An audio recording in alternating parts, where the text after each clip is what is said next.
and welcome back to GayFatFriend and Friends, the podcast for technical wizards. Beep, beep, beep, beep, beep. I am your host, GayFatFriend, aka Todd, and joining me, as always, is my teeny tiny, beautiful, adorable little husband, Rob. Hi, babe. I am a friend. Hi. Hello. You are a friend and a lover. Oh. Isn't that an album title, Friends and Lovers? Probably. Sure. But welcome back to the pod, y'all. Hello. What a great week. What a great time to be alive. I'm very excited. First of all, we got new podcasting technology. Seriously, big week. Ooh. We may or may not sound different. You may hear new sounds coming through the microphones because we have upgraded to a Zoom. If you're watching on YouTube, you can see it. A Zoom podcaster off of our laptops, because now we can record as one track together forever. But yeah, we have a nice new Zoom podcast recorder, and we're using XLR cables as opposed to USB cables. So same microphones though, and same levels. It just might sound a little creamier, a little smoother. It does. I have noticed when I did tests, I did a test run when I got it on Wednesday. It does pick up, like, I don't know, microphone touching, tapping all around the cords. Like if I shake, here, demonstration. See, like it picks up those sounds. So hopefully I don't touch my microphone too much, but we shall see. Yeah. How's it going? Good. Yeah. You having a good day? It's been a very exciting week, you guys. Can you believe it's only been a week since Biden dropped out? Longest week. Kamala took over. Longest week of our lives. Seriously, this week has been the longest year of our lives. So much has happened. So much has happened that every single day feels about 6 to 8 weeks long. Like our water heater went out this week on Tuesday. Days are meaningless. I don't even know. So today is Sunday. We record this on Sundays. Our water heater went out on Tuesday. Our landlord really stepped up and got it fixed right away. We got a brand new water heater. They came and installed it, took the old one away, which is like the best kind of service. Yeah, and that was what, on Thursday? So yeah, broke on Tuesday. She lined up a new water heater on Wednesday. They came and installed it Thursday morning, and I completely forgot all of that happened. Totally just left my brain. And then when Rob reminded me, it felt like it was a year ago, and it literally happened 3 days ago. But honestly, that's how it should be. I feel like that's the kind of service that once it's over, you shouldn't be thinking about it ever again. And like a water heater especially is so out of sight, out of mind, hopefully. And and it's just one of those things that works. It's one of those, like, seriously, hot water is a thing that you just sort of expect.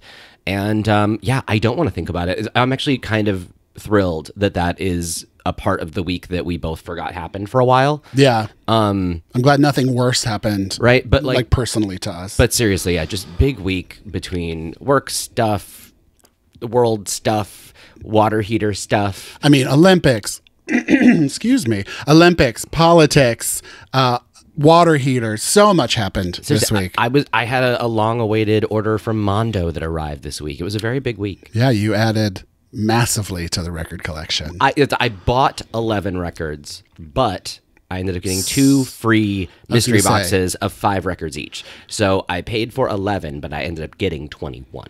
Yeah, and a couple of them were repeats, and you were able to sell and flip pretty quickly. Well, one was a repeat, which I've listed. I have not sold yet. But yeah, one of the freebies, though, I already listed. Oh, you just and sold. didn't like. Yeah, I didn't care for it. Oh, okay. But I mean, hey, it cost me nothing. So, right? Okay. Well, and because we are very anti-flipper in this house, you did not flip. You were not flipping. Nothing was flipped consciously. It was nothing else to do with it. We might as well get rid. And I want to say I even marked it below. It was the equivalent of a garage sale. Well, and I'm an aggressive seller on Discogs. Often, especially I think for that one, I think I priced underneath everyone else just because I was like, it was free and I don't want it. Get out.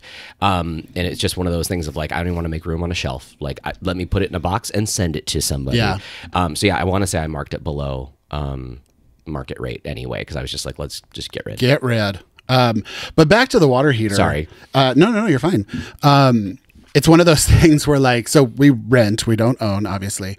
But it's nice to get new things, and it's exciting when new things enter your home. But a water heater is something that literally It works. Great. Nothing changed about our daily lives. We just have hot water again. Yeah. But like, you know, this big, expensive, fancy new machine is in our house, but it doesn't really change our lives at all.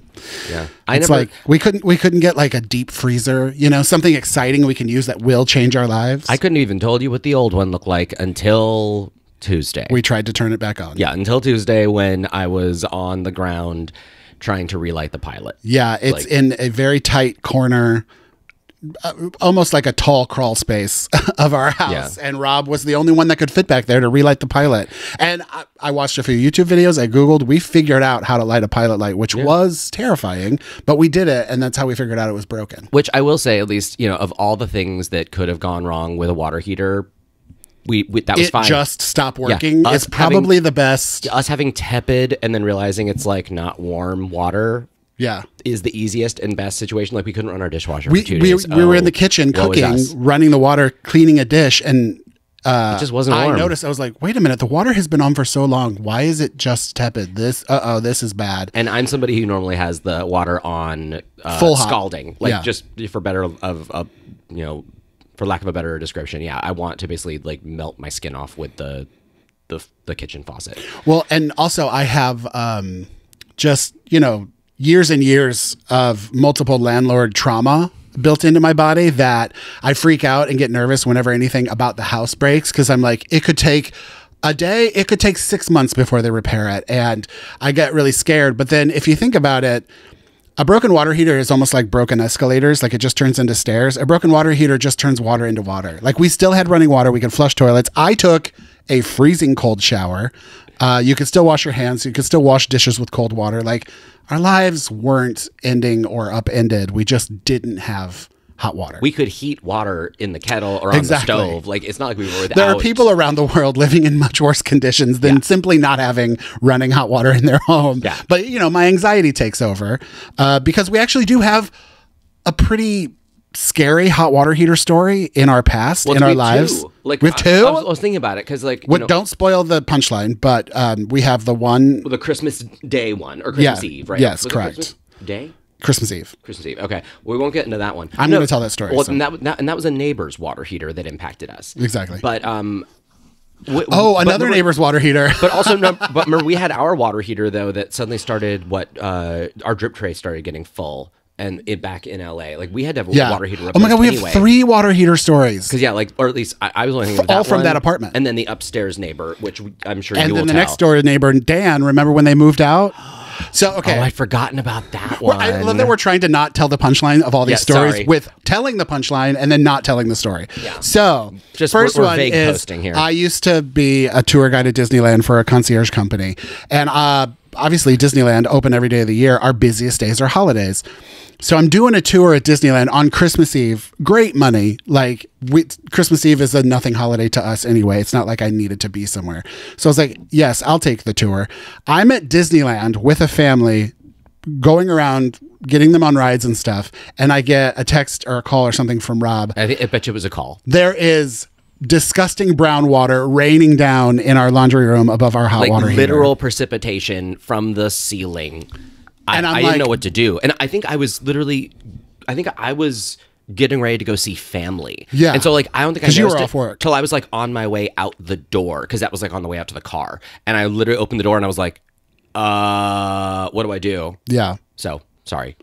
No, it's okay. And then I was like, I literally have 5 to 6 hours of a tour left at Disneyland, and I'm an hour and a half away from home. I have no skin in this game. You have to take care of all of it. Yeah. The other thing is I'm house manager. So like traditionally in our relationship, I take care of anything home related with landlords and stuff like that. But I was like, you got to call our landlord. You got to take care of this. I cannot do anything. I am working. I am actively busy at Disneyland. Yeah. And our landlord lived in Palisades. So it was like only maybe like 45 minutes away. But, you know, as the crow flies, very short distance, but in LA, but it was Christmas Eve. And our upstairs neighbors were out of town. Yeah. Literally brown, black water raining down in our laundry room Christmas Eve morning. And it was like the worst possible time. But luckily she got her shit together, got someone out there, and they replaced, with the neighbors not being home and it being Christmas Eve, she got it all taken care of. And replaced. The only thing she didn't do, have our room cleaned. She did not have our room cleaned. Obviously, it got moldy and gross, and then she had someone just come and paint over it. Yeah, they rubbed bleach on the walls and then painted. Yeah, they rubbed bleach on the walls and then painted. Yeah, but seriously, at least, you know, the rain stopped. Yeah. But yeah, that was quite a way to sort of just, you know, especially around a holiday, it was just one of those nightmare situations of like, great, no one is around. Like, no one is around that needs to the worst possible time for something like this to happen. Yeah, and we were literally just, you know, if the shit rolls downhill, we were downhill. That was it. Like, literally, we just were on the receiving end of an upstairs problem, and it just sucked. Because it was like, what do we do? There's nothing we have no access to anything. Yeah, so, but it all got done. It did, luckily over time. And then the other one was our water heater went out, and I want to say it was like around the holidays or some busy time as well. Impeccable timing. Yeah. Hold on, real fast. I just want to check our recording device to make sure it's still going. But the screen has gone dark, and I can't see anything. So I see it. Is it going? Yeah. Okay, cool. We're still recording. Anyway, our water heater broke, and I think we've always lived with gas water heaters pretty much everywhere we live. So it was a gas water heater, which just makes it scarier when you're dealing with like a pilot light and an open flame and something that literally uses flame to heat water. Like, it's all terrifying. Or worse, a pilot light that is unlit, which means missing a flame and just possibly leaking gas. Which like that's the literally scarier, happens. Like, course, houses explode because of water heaters. Yeah, pilot lights going water out heaters explode. Is typically bad. Yeah. So we have water heater trauma from that. And plus also, I'm always worried that like they're going to like somehow spring a leak or explode and scalding hot water is going to come flying out of it. Like, it's just, it feels like you're dealing with a pressure cooker almost. Yeah. Full of very, very, very hot water. That's its entire goal. Yeah. And of course, I don't know how that shit works, but it like, at least that's in my brain. I've seen too many horror films. Well, and it is funny because when you think about it, we do have water heater trauma, but every single instance has been fixed very quickly. Yeah. If you want to make millions, get in the water heater trade because they are the best in the business. But then the third one wasn't really water heater related, but our neighbors were moving out. And a couple weeks before they officially moved out, our landlord was like, well, can I get in there and start remodeling so I can list it right away? Because she had to like redo the floors, paint. Their apartment, like, it's funny because we thought our apartment wasn't the best. And then we actually saw two of the other three units. I think it was a fourplex, and I want to say their unit was the oldest, most unremodeled of the four units. I feel like the only unit we never saw was the one directly upstairs from us, but I ended up seeing both of the other two, and we saw it online. We never saw it in real life. Got it. And like, I remember walking through and helping both of our other neighbors and seeing their units, and I remember like being shocked at how many like missing tiles there were in the bathroom, and like there were like literal gaps in the flooring. Like, as opposed to ours, which at least was a complete experience when it came to the apartment. Well, it wasn't great, but it was complete. We're both handy and very clean. So, like, we fixed everything that was gross and ugly, mostly. Yeah. Obviously, we didn't retile the bathroom, but we fixed and patched and painted and did a lot of things to make our house livable. Yeah. But, so our neighbors on our floor were moving out. And they had already moved out of the laundry room and the hot water heater room. So they were there fixing plumbing and stuff. And they had turned off the water, like the main water line to fix something. And they took out a water heater and they retiled and they did the floors and all this stuff. Well, then the workers like left for the day. They didn't turn the water back on, but they had taken out the water heater. Or no, they had taken off the on-off valves, you know, to turn water on and off. But the water heater was still attached. Anyway, so our neighbor gets home and he's like packing and stuff, and he notices that the water to the building is off.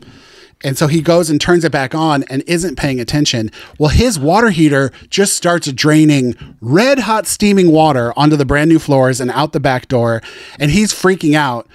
And he wasn't the brightest crayon in the box. And he tried to stop it at the water heater, and he was freaking out, and he like got a hose and he burned himself really bad because he was trying to like attach a hose to this open pipe where boiling hot water was coming out. And then I was home and I kind of heard the commotion, and I went back there, and the whole back stairwell was just a steam room. It was flooding, and it was just so steamy and gross.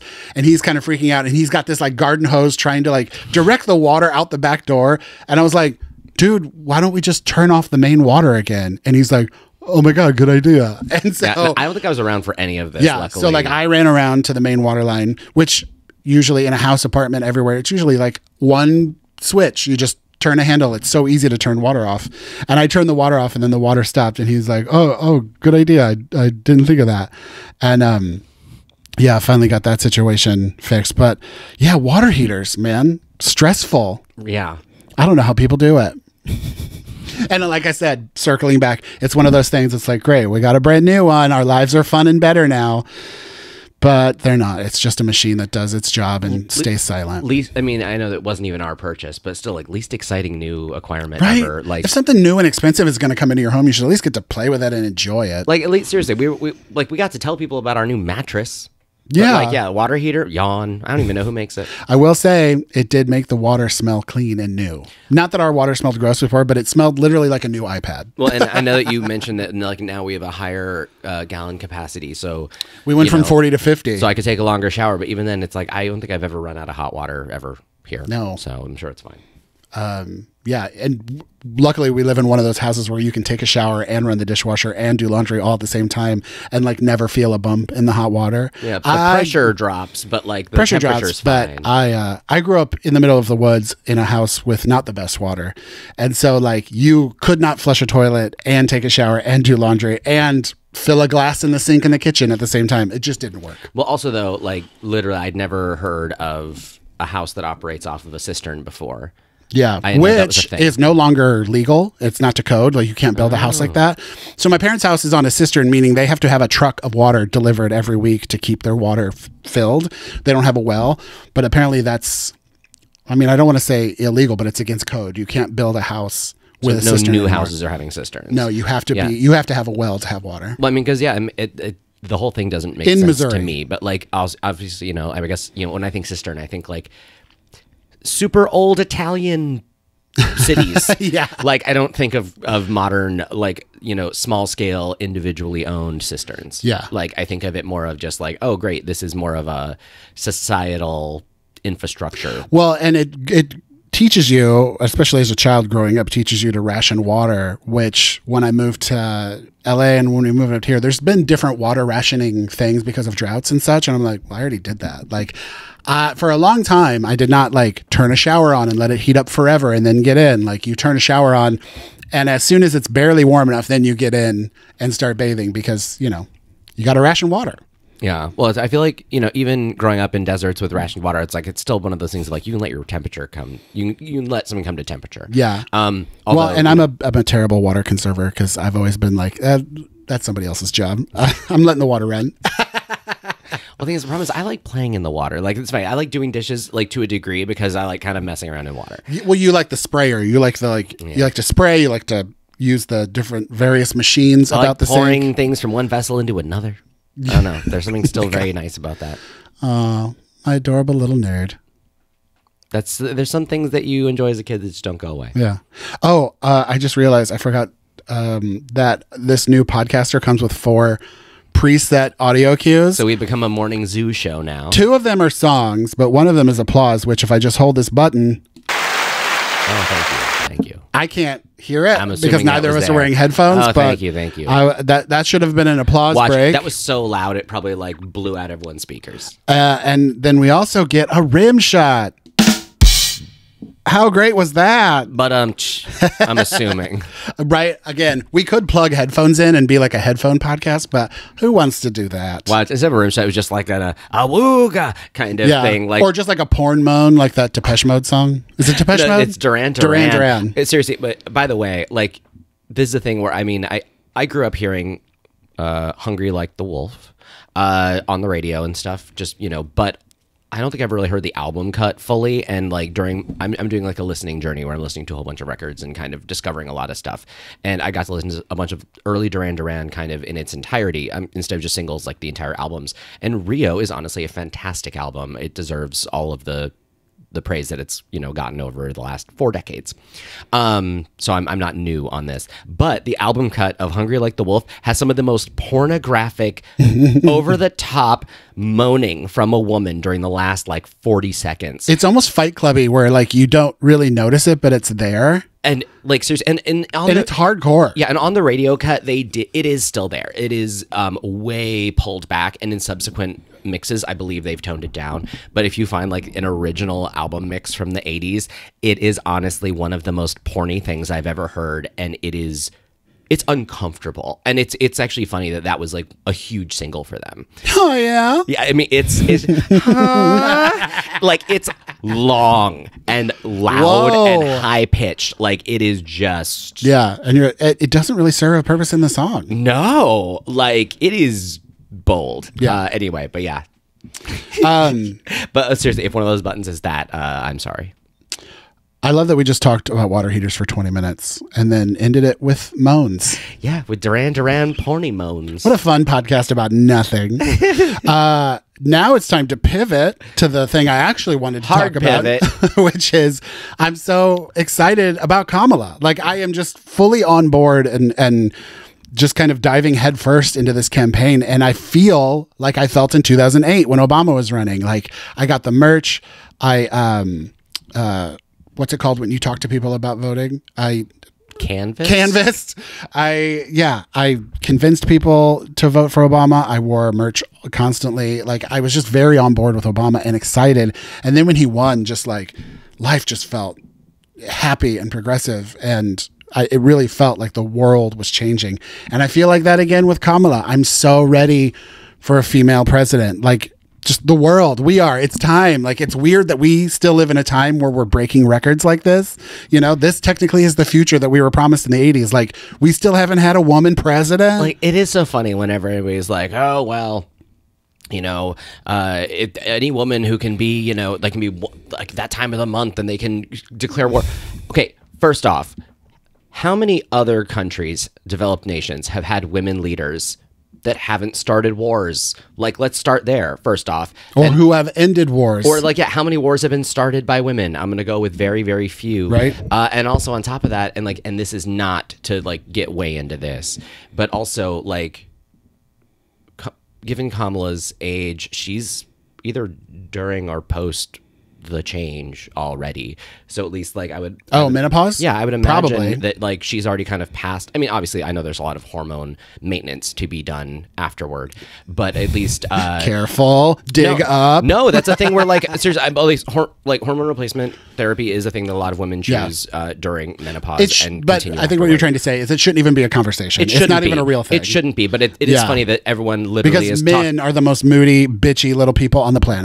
But like these men are literally referring to a woman's menstrual cycle as potentially war causing, when in fact most political women are past that phase of their lives. Yeah, but then, you know, they're also saying that if you don't have natural birth children, that you're not a mother and that you're not a value to society. You don't have any skin in the game for the country. And it's like, cool, fine. It's like, which side are you on? What are you trying to convey? Yeah, if as a childless person, I don't have enough or an equal stake in the country, Mr. Vance, can I stop paying taxes then? Is that a thing I can do? Well, the funny thing, I honestly didn't want to talk about politics, and like we're not going there, but I did want to say it was so funny that he was like, childless people should pay more taxes. And it's like, we already do. If you have kids, the government literally pays you money to keep them. You literally get, every single human being gets paid money in this country to own a child. Yeah, you have Insta deductions. Yeah, we do not get those deductions. Yeah.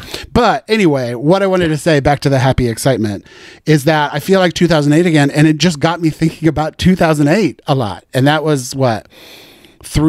Almost 4 years before you and I met. Like, yeah, we met in December of 2011.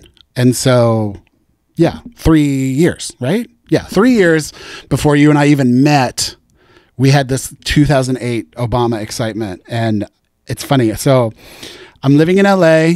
I've been there for exactly 2 years. I was working at a restaurant called Grub, which is gone now. I was living in Sherman Oaks. I was trying to find you, but you were so little, it was like hard to see. But yeah, I was working at Grub. We would have hated each other at the time. Yeah. Would have. No. Hey. But yeah, so living in Sherman Oaks, working at Grub, and I was working like 6 days a week. I would just pick up everyone's shifts because I just wanted money. And it was a lunch restaurant at the time. It didn't serve dinner yet. Dating constantly, doing stand-up, occasionally doing background on TV shows and movies. And I remember I remember when Obama won, we were all super excited. And so then I guess it was January of 2009. We had like a brunch party to watch his inauguration, and we're all crying, and we were just all happy and like literally witnessing history. I was at Carrie's house, my best friend Carrie, who still lives in LA. And we all met at Carrie's house, and we had this like big champagne brunch, and we watched the inauguration, and we cried, and it was just such a fun time. And I'm so excited for that to happen again this year. Where were you in 2008? I honestly, like, after like 6 months ago, everything blurs together. So I have no idea where you lived, what you were doing, where you worked. Yeah, well, it's funny. I didn't watch the inauguration. Now I'm thinking about it. I remember watching like election night, and it's funny because I remember like election night in 2008. I want to say in my apartment, I think my block lost power. Like we were all like, we were glued to our TVs, and all of a sudden like everything went dark. And I think I might have used that time to like walk a dog, my dog at the time. And I walked her, and I think that's when I heard someone in the neighborhood basically yell that like something got called. And it was one of those things of like, oh, it was kind of one of those of like, it felt borderline like a, opening the doors, little boy, what day is it? Yeah. Kind of moment. Hi, sir, it's Christmas Day. Right, it felt like that. So let's see, 2008. Oh, wait, I also want to remember on election night, I remember when they called it, and they had that big rally in Chicago, and the Obamas, like the whole family walked out on stage waving at everybody, and Oprah was there, and they kept cutting to Oprah, and Oprah was leaning on this guy in front of her, like she had her arms like wrapped around his shoulders, leaning on this guy, staring at the Obamas, just smiling and crying and being happy. And there was so much energy. And then I later found out that like Oprah did not know that man. That man did not know Oprah. That's she weird. just found someone to hug and lean on while she watched the Obamas wave at a crowd. And yeah, it was such a magical energy. I feel like it's something you get away with if you're Oprah. Yeah, I feel but like it was such a magical energy that like we were all like family for one moment, like hugging and kissing and crying and stuff like that. But yeah, so anyway, where were you in 2008? I was in a very different place in my life. You couldn't find me because first off, we wouldn't have really, I don't think we would have spoken to each other. I don't think we weren't receptive to each other at the time. Yeah, I was still anti-short at that point. How dare you? On top of that, at that time, I was seeing someone, but I lived, that was my first apartment on my own. Basically, I was at Melrose in Fairfax, and my first like 1-bedroom apartment that it was just me and the pug living at. You were on Hayworth, right? I was on Hayworth, yes. Yeah, so 1 block west of Fairfax. Yeah, I lived basically directly north of the community center that hosted the AA meetings, which I refer to as the gay A meetings because it was where all the hot gay alcoholics went. Yep. But yeah, I lived right there by myself with the puppy, and I worked in a different industry than I do now. At the time, I worked for record labels. I was at my 3rd label at the time. It was the last one, or I technically worked at 4 by the time I was done. But like, it was the last one that I was doing as a career. Basically, a year later, What was your longest stint at a record label? It was at that job. I was there for 2.5 years. Okay. Let's say, because they were like high turnover. Yeah, well, I mean, one of my first record label job, I was in college. So, I mean, I was literally getting at most $150 a week. So if I got everything without taxes, I still couldn't have paid my rent. Yeah. So it was more of a part-time job with, free concert tickets. It was like an internship that paid a little bit of money. Yeah, but you had to be in college to do it. And so, but as soon as I graduated, that was over. And then I started working at a jazz label, Concord. I was there for a year and a day. Before I got scooped up to go work for, I was at Rhino. Does Concord exist anymore? Yeah, Concord's doing great. Plus they are the ones that own Craft Recordings now, which does some really great vinyl reissues. Nice. But yeah, and then I was at Rhino for 2.5 years, and that was the longest I was at any label. And then at the end of my time there, our department went from 7 to 1 during massive layoffs. It was, I mean, it was the great like iTunes kind of music industry reorganization. Yeah. Well, and it was hard for us because Rhino was the catalog reissue group of Warner, Elektra, and Atlantic. So the big thing that Rhino did typically was either like, the 20th anniversary of X album, or they would do like the Whatever box, which was like a 7 CD box set of the best music from the 90s, but it was only from Warner, Elektra, and Atlantic. They didn't really mention that. But like, usually there were a good like 100 tracks that you could get, across our catalog and make like a $70 box set. And of course, people weren't buying those anymore because you could make your own box set on iTunes. Technically, you could just and you weren't limited to just music from us. You could get music from Universal and Capitol, all the other big labels on there, or indie stuff. Like you could really make your experience of the '90s, not somebody else's curated box set. And so it made sense that we all kind of got laid off at once. It sucked. But yeah, back in 2008 though, I was getting my first producer credit, my only producer credit on a record, which was fun. And but yeah, I was basically just very similar to who I am now though when it comes to my interests. Lots of music, lots of movies, lots of video games. Dogs. But at the time it's funny, I was much more confident and a lot more cocky as a person just because I hadn't sort of had the career kick to the groin that getting, and honestly, and just life in general. Right. But it is funny because I didn't realize, at the time I was so this is 2008. So I was like 25.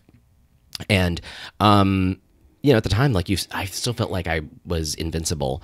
And, at the time, I think I always thought people who got laid off were like in their 50s, being like, oh no, what am I going to do? I have kids in college. From like the phone company. Right. Yeah. And it's always like, oh, well, I have kids in college. What am I going to do? But it's very much like the sort of sob story that's presented, in shitty movies and TV shows. Yeah. And all of a sudden being a 25-year-old or 26-year-old a year later who just kind of has to figure out what am I doing? And at that time though, I very much identified by my job. So if you ask me who I was a record industry guy. And but it was fun though, because like my job was not your normal, I wasn't going to shows and signing bands. I literally just got to flex historical knowledge of previous bands and old releases and stuff, which my brain is full of. Yeah. So yeah, that was basically me in 2008. I was full of music miscellany, because that was my job at the time. Well, also, I think one of the reasons why you were so confident and kind of bold was because you were still drinking, and you don't really drink anymore. You're a little different when you drink, as we all are. Yeah, my 20s, I was very social. Yeah. I also lived 3 blocks from a very sleazy divey bar, the diviest of sleaze dive bars. Oh yeah, which we as a couple went to every week for a very long time. It was one of my absolute favorite bars in it technically is WeHo, but it didn't feel like WeHo. Foo Bar. Yeah. It's like if Trauma became a bar. Like thinking back to it, it reeked of just the grossest smells all the time, and it was dark and sticky but it was also like fun and magical and gay. And honestly, it was probably the most New York WeHo bar. Yes, it very much felt like a New York bar. Yeah. And honestly, and like there was something magical. I never even lived in New York, but I can tell you it was the most New York WeHo bar. Yeah. And it was 3 blocks from my apartment. And at the time they had Guinness on tap, which is my favorite at the time. Yeah. And so like I would, be there frequently, making all sorts of new friends. It sadly did not survive the pan, which is good. It put it out of its misery. It needed to go. Yeah. It was falling apart. It was time. Just being held together at the seams. Is that the word? Is that the phrase? I don't know. Yeah. But anyway. What sound was that? That was the rim shot, I'm pretty sure. There you go. But yeah, having talked about that, it's just a very exciting time to be alive, and I'm really hopeful. I have hope again, and I've seen a lot of people talking about that, saying that a lot of us feel hope again, which is such a weird feeling to feel, and we don't want to get too comfortable. Yeah. We got a lot of work to do, but it's nice to feel excitement and hope again. I think that's why I'm afraid to talk about it so much. I just don't want to get overly confident or just, I don't want to get cocky. Like this is one of those things that it feels like I've gone in the last week, I've gone from terrified to excited to, back to scared again. Yeah. You even said, what is today 99 days to the election? No, today is 100 Today days. is 100 days to the election. So we can all be fucking done with this soon, I hope. Yeah. Because I'm exhausted already. But like, it's like dating. We've been hurt before, and we've gotten our hopes up, but Well, and also in 2008, let's talk more about that though. Also, because it is a thing where 2008 election night was a very it was a mixed bag. Because I remember being really excited about Obama, but also that was when Prop 8 passed, and we knew that was a cost that could happen by getting more voters, more minority voters, especially to vote for Obama that typically don't vote. A lot of them brought a lot of prejudice and sort of religious background against gay people. Also, Proposition 8 was one of those confusing worded You had to vote no to vote yes. Yes. And so it was confusing, but I don't think that was the reason. It literally was because we got a lot of first-time voters that luckily wanted Obama, but didn't care for us. That was going to say another real tense, surreal moment that night was like, so we all kind of watched the news and stuff and watched when they called it. And then we all went down to WeHo, my friends and I, we all went down to WeHo and bar hopped. And it was like, it almost felt like pride, just like people were in the streets celebrating, like fireworks were going off, champagne was being popped. And at the same time, we're watching on all the TVs that gay marriage got denied. So we got like the most monumental president of our lifetimes, of the country, of our history, probably one of the most monumental presidents of our lifetimes.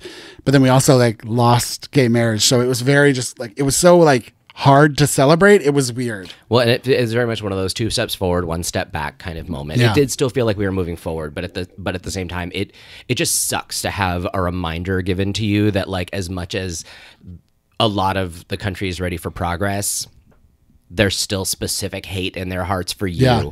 Like, and that sucks. Like, there's something really weird about that. It sucks that it takes so much time to get to where we are now. You know, like, it's not going to take one election. It's not going to take one rally. Like, it's going to take years and years and years of voting. But now we're here, and like the majority of people accept us, and not that we care about acceptance because we exist. So if you don't accept us, fuck off. But yeah, I don't know how to tell you that my existing is very much we don't use tolerance and acceptance anymore, because those words denote, you know, kind of a problem.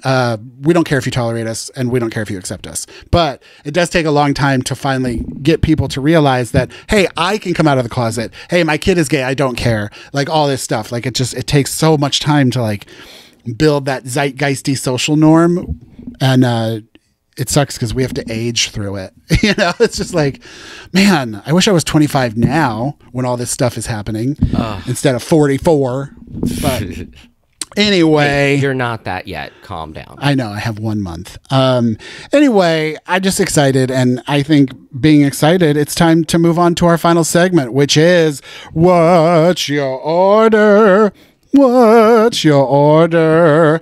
I am holding our very trusty blue. Rob is shaking it aggressively. I think there's only like 2 left. I think there might be 1. A trusty blue Rip and Dip shoebox filled with ideas, times, locations, thoughts of food, and I'm going to draw one out and tell you what my order is. It used to be fast food, but I think we've done all the fast food. I don't think there's any actual restaurants left in the box. I think it's all just like occasions. Blah. But it is my turn to pick. So, there's a couple in here. All right. And today's What's Your Order? Stronger. It just felt like one. Today's What Your Order is Fupa buffet.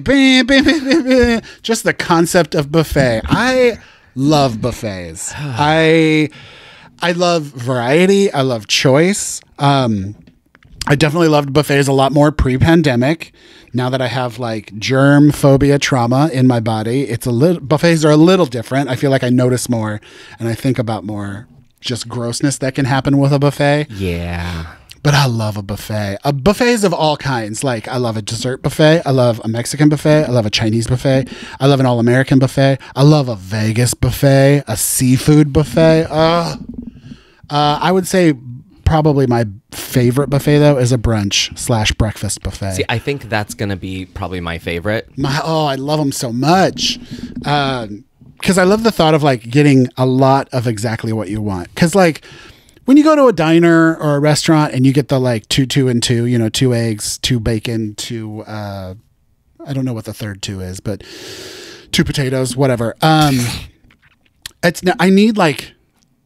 bigger guy and I'm a full-blooded American. I want like 5 pieces of bacon. I want like I want like 2 or 3 eggs. I need like just a little bit more. Like a traditional breakfast portion is not enough for Uncle Tato. So I love a breakfast buffet because you can get like an omelet and a big scoop of scrambled eggs and as much bacon as you want and different types of hash browns and potatoes. And oh, it's just so good. But then if it's a brunch buffet, then you can add, you know, I don't know, a piece of steak or some mashed potatoes or crab legs. Oh, crab leg buffets are like one of the only places I ever eat crab legs because it's just so weird to order crab legs. It's such a buffet food to me. That's weird. Like, I don't know. Also, before I finish, vacation is my favorite place to eat a brunch buffet because usually it's in a hotel. Like usually brunch buffets are in hotels or like country clubs or whatever. And so you're probably on vacation and it's just like going to Vegas, waking up and going down to a big seafood brunch buffet. Sign me up. That's if I'm ever on death row. That's my final meal. I want to go to the Caesars Bacchanal brunch buffet in Las Vegas. Buffets. I don't know. I used to love a buffet. Okay. So if like, you know, there's a hierarchy of things in your life that you care about, food is not. I like food. I like food. I just don't. I'm not going to give it like a special crown. But like, I love food. Don't get me wrong. You don't prioritize food in your activities a lot. But even if I did, buffets would be bottom of the barrel just because honestly, like when I was growing up, quantity was king. Yeah. Put me in a buffet and I will literally take a chafing dish of that penne alla vodka back to my table. I will eat the entire thing. I don't care. You can't stop me. But yeah, it's weird. Like now I'm very much like, I don't love an all you can eat situation because I either, can't take advantage of it because I'm just not that hungry, or I'm gonna leave feeling terrible. Eat too much. And chances are also, like, I'm sorry, if it's all you can eat, there's a very good chance that a lot of the stuff you're getting is not great. It's just, you know, it's never like grade A. I know, but I'd rather have like 2 bites of something really good than a bucket of something that's kind of shit. I can see that. And so, like, but it's my, I think of crab legs very much as like a buffet food, and I used to totally take advantage of that. Now there's the voice in the back of my head is like, seafood from a buffet, no, danger. And like that weirds me out. I'd much rather have a dedicated serving of crab legs than just crab legs that are sitting out for everybody to take. But that's why I think brunch is probably the best kind of buffet, because like, seriously, and like breakfast is so specific, and I often feel like brunch is like our brunch buffet. Like the last one we went to, at least, like the bacon wasn't super crunchy, which I love a chewy bacon. And like I love when a breakfast or a brunch buffet has like a waffle station. Oh yeah, like, those are fun. There's a lot about like there's a little bit of interactivity. There's like plus you know there's a lot of stuff I normally don't get, like a waffle. So there's that kind of stuff that I like about a brunch thing. It's funny when you said buffet, the number one, like the permanent top of the heap buffet, the Pizza Hut lunch buffet. Like seriously, we talked about it. Like it was such a special occasion because I was always in school, and so like I only got to go there typically after I got like my braces tightened. And it was because they only did it for lunch; they never did it for dinner. And it was one of those also where it's like, so I was off school, so it was a special chance to be there. And also typically whenever I got my braces tightened, my family knew I was a teenager. That was the time when like quantity was king, and in 12 hours, my teeth are going to hurt so badly I can't chew. Yeah. So like, you know what? As soon as that's not an instant pain? No, I mean, you know it's coming, like you can feel it tightening. But usually it was in the middle of the night, I would clench my teeth and shock myself awake because it was like having an electric burst across all your teeth at once. At least for me, because I hate teeth so much. They're all moving. And especially like I was having my bite readjusted, so all my teeth were connecting. So it was like clank, and it was like, but yeah, I usually had a good 1 to 2 meals before it hurt too much to eat for like a day. And so like I would definitely like load up on food, and so like the pizza buffet was perfect because like my teeth didn't hurt yet, and I could just go ham. And I was one of those teenagers that people were like, how is he eating so much? And so yeah, definitely like the Pizza buffet. That's probably my favorite because like honestly, buffets used to be so affordable and wonderful, and now a Vegas buffet is like $70. Yeah, they're pricey. Like that's the thing. It's like it used to be that like, oh, hometown buffet, you pay $20, and like they roll your ass out of there. And now I remember going to Golden Corral, and it was like $9.99 for a steak and an all-you-can-eat buffet. Right. Well, I remember this like growing up, Sizzler. Loved it. I loved like the toast. Because for all you can eat Texas toast, which I went ham on, and also like the salad bar access. I ate so many of those dry, terrible sesame seed breadsticks that come two to a pack. The dry ones. Yeah. Oh yeah, I ate so many of those for reasons that I don't know. I don't even think I enjoyed them.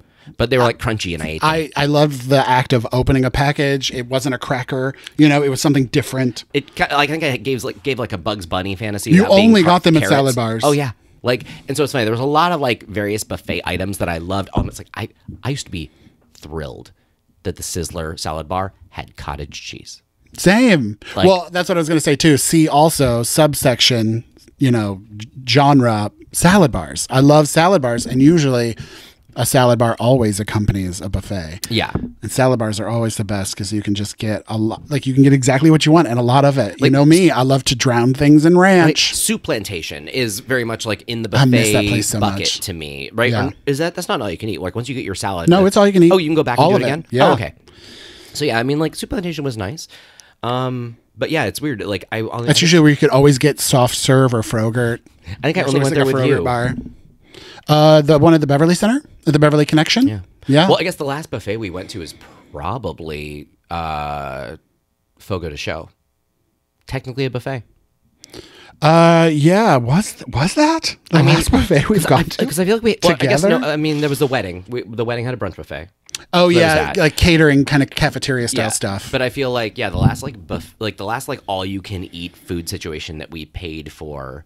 Because the only thing in Vegas, we haven't done a buffet because you have to like actually get a reservation expensive. And they're so expensive now. Well, and another reason we loved Madison's wedding so much, it was a brunch wedding. So Seriously. It was a brunch buffet. Seriously, we keep talking about that wedding just, offline about what such a wonderful. Such a good wedding. Seriously, great time of day. Food situation was awesome. Entertainment was great. Like, for me, officiating a wedding, very low pressure. Like, yeah, I mean, the ceremony was 10 minutes and then all we got to do was party with breakfast. Yeah. And partying with breakfast is the best kind of party you can have. Give me all the breakfast foods you have in this restaurant now. You party with breakfast. I feel like that could go on the tombstone. Like just, Here lies Todd. He partied with breakfast. But yeah, tell us what your buffet order is. I mean, another big favorite is a Chinese buffet because you can get like 10 crab rangoon, a scoop of everything else you like in one plate, and then you don't have a ton of leftovers that you have to deal with, and you don't have to share with people. You can just get like, mushu pork and orange chicken and 1,000 rangoons, and then you can get a bowl of that red sweet and sour gravy dip and just go to town. Well, it's like there's one buffet I've always kind of been intrigued by, but it's one of those things of like the voice in my head's just like, no, don't do it. And that's a sushi buffet, which I will never eat sushi from a buffet unless it's specifically a sushi buffet. Well, and most places are like, oh, at the end of the bar there's also sushi, and I'm like, I'm not eating that. I barely even eat grocery store sushi that's like sitting in a refrigerator. And at least what makes me feel better about a sushi buffet is like they usually have those signs being like, if you remove the pad of rice from underneath the sushi, you will be removed from the place. Like you have to eat the rice, so you can't just take the fish off the rice and just call it that. Like you are. I have never heard of this. Yeah, like a lot of sushi buffet style places, because typically your sushi is like on a little pad of rice with the. I've heard of being charged for leftovers, like if you take too much. There is that also, weigh what you didn't eat and charge you for that. A lot of times they're like, you can't just fill up on fish. You have to have the rice with it, because otherwise they would literally just be giving out sashimi, because sashimi is expensive. Yeah. So at least some are like that, but like honestly, I wouldn't know. I don't eat that because sushi at a buffet worries me. Yeah. Well, I'm definitely team bring back the Pizza Hut buffet because it should be a thing. Like honestly, just open Pizza Huts for the buffet. You don't even have to serve pizza after like 3 o'clock. Just bring back that lunch buffet. I don't even mind that because it's funny. The one thing I always remember is that I think the crust on the pizza in the buffet was always a little bit thinner. It was just they were smaller pizzas in general, and they weren't. Ours did pan as well. I feel like ours they were thinner than hand tossed. You could also get a Trizza pizza, the fruit apple. The cobbler, kind of crumble thing, yeah. And although I think Trizza Pizza was Domino's. I think so. I don't think it had a cutesy name. Yeah. But yeah, like, of course, Pizza Hut needs to bring back the K-Papas. I miss those. Like, I know that, like, that's completely off topic when it comes to buffets. Don't even get us started on Pizza Hut. We could just go back. I know. But yeah, anyway. But like seriously, I would love that lunch buffet to come back. Yeah. Seriously, that was, and like honestly, and pizza's a good buffet item because like once you get your slice, that's it. Like you don't have to worry about shared utensils and all sorts of like, there's not the same spoon going into things. Like it's literally, you know. I feel like in the 80s and 90s when we were growing up that you couldn't swing a dead cat without hitting a buffet. And now buffets are so few and far between. I mean, obviously I had never been to Seattle until I was an adult, so maybe there were never buffets here. And same with LA. I had never been to LA until I was an adult. But like growing up in the Midwest, there was a buffet on every corner. Well, I feel like with the erosion of social norms, maybe it's for the best that buffets are gone. Yeah. But also like if everyone's swinging dead cats at them, maybe there's dead cats in all the buffets. Well, I was going to say, and you probably can't maintain the quality of food or the amount of food now that people try to scam every single system that is available to them, that people are going to be like, I think it was a Simpsons episode. You said all I can eat. I'm staying for 8 hours. I'm staying all day. What happened after you were kicked out of the fish restaurant? We went fishing. Does that sound like the acts of a man who had all he could eat? That is the only time that Lionel Hutz has been a good lawyer. Like, he had a good case on that one. Yeah. Although, seriously, Marge nearly lied under oath when she initially said they went home. And he's like, Marge, I remind you are under oath. We went fishing. Oh, no. We went looking for other all-you-can-eat fish restaurants. And when you couldn't find any, we went fishing. Yeah. But, all right. Well, also, if you have any good buffet suggestions in Seattle, and I'm talking about Seattle, don't give me Snohomish, don't give me Everett, Seattle, and possibly Bellevue. And you gotta put on like your Rob goggles here, and it needs to be very much like above the line. Like I'm not trying to get any germs from people or any sort of foodborne illness. Yeah. Oh my God. Speaking of progress, we keep trying to end this episode and I keep going back in. But I love a long goodbye. I say goodbye. It takes me 20 minutes to edge toward the door. I'm a long goodbye. You are a long goodbye. You were definitely like say goodbye 20 times. Many hugs. But the fact that sneeze guards weren't a part of buffets from the dawn of time, it blows my mind. I think it's a Sizzler commercial they showed the salad bar, and there's literally no glass, no sneeze guard. It's just a big trough of ice with buckets sticking in it. There may have been a homeless man lying on top of it. There was a time where you were just raw dogging your buffets, no sneeze guard, no glass, no roof, no warming lights, nothing. People grabbed the lettuce with their hands, probably. Babies just crawling around building like ice castles in the trays. Although we have talked about how like it is funny. Chipotle brings out the Midwestern dad, like the zoo toddler in you, and that like literally all of a sudden I make fun of people doing something, and then I get up there and I'm like, oh shit, I'm doing it, which is pointing over the glass. Yeah, or I point over the glass at the tray where the beans are or the rice is. Like, what? Why am I doing that? Which is hilarious because seriously, like the sneeze guard or the glass at Chipotle is very, very, very functional for me in that like you're too short. That is an impenetrable barrier. Like the top of it doesn't exist because it's above my head. It's like the plexiglass at the bank during the pandemic. Like there may as well be a lion on the other side of that glass, like at the zoo. I'm completely separated from them. Yeah, but it's hilarious because like I see people like literally point on the top of the flat part of the glass, like because they can point on top of it, and I'm like, I don't know who has that point of view that it can see what you're pointing at because it ain't me. But it's very funny because I'm very much one of those like I might as well be across the room at Chipotle because like that glass is so tall. It is a full barrier. But yeah, it's like I'm at the bank. We make fun of people like reaching over, pointing down at the tray, the hot hotel pans of food, and then I get up there and I order and I'm doing the same thing. I'm part of the problem. Oh my God, you're a Progressive commercial. Oh God, I am turning into my parents. Oh, it's so embarrassing. But anyway, thank you guys so much for listening. I hope you enjoyed this episode. I hope it wasn't too like all over the place or boring since we talk about nothing. Well, I hope you enjoyed learning about our new recording device because I learned about it. I don't know if that was worthy of a rim shot or applause or whatever button was just pressed. But get ready because you're going to hear it a lot. Seriously, it is funny that like we can't hear the sound, so I'm just making assumptions of whatever button you're pressing. I'm pretty sure it worked. It's like that TikTok trend of like the people who are like re-recording songs with their computer on mute and then they play it back to sort of hear what mess they've made. Yeah. But all right. Well, thank you guys for listening and for watching. Don't forget to like and subscribe and share and tell your friends and keep coming back. Also, I have a special announcement coming up, but I don't want to announce it because it's not like completely concrete and happening yet, but exciting things are happening in October with GayFatFriend and Friends. And yeah, thanks for sticking with us. We hope you guys are having a great week, and we love you. Goodbye.